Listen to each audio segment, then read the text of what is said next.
সূরা ইখলাস কখন পাঠ করলে সাথে সাথে ফলাফল পাবেন? ভালো করে বুঝেন।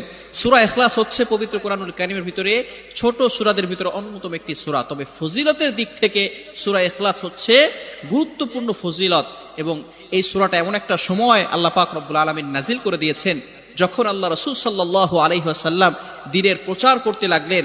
এমন সময় আল্লাহ পাক রব্বুল আলামিন এক আল্লাহর দাওয়াত দিতে লাগলেন। তখন কাফেররা আল্লাহ রাসূল সাল্লাল্লাহু আলাইহি সাল্লামকে কোশ্চেন করলো যে, মুহাম্মদ, তুমি তো এক আল্লাহর দাওয়াত দাও, আমরা তো কোটি কোটি দেবতার পূজা করি, তারা আমাদের সমস্যার সমাধান করতে পারে না। তুমি যে আল্লাহর দাওয়াত দাও সেই আল্লাহ কয়জন এবং সেই আল্লাহর সন্তান আছে কিনা? সাথে সাথে আল্লাহ পাক রব্বুল আলামিন এই কাফেরদের প্রশ্নের উত্তরে আল্লাহ রাসূল সাল্লাল্লাহু আলাইহি সাল্লামের কাছে এই সূরাটি নাজিল করলেন, কুল হুয়াল্লাহু আহাদ আল্লাহুস সামাদ লাম ইয়ালিদ ওয়া লাম ইউলাদ ওয়া লাম ইয়াকুল লাহু কুফুয়ান আহাদ। আল্লাহ পাক রব্বুল আলামিন এক, অদ্বিতীয়।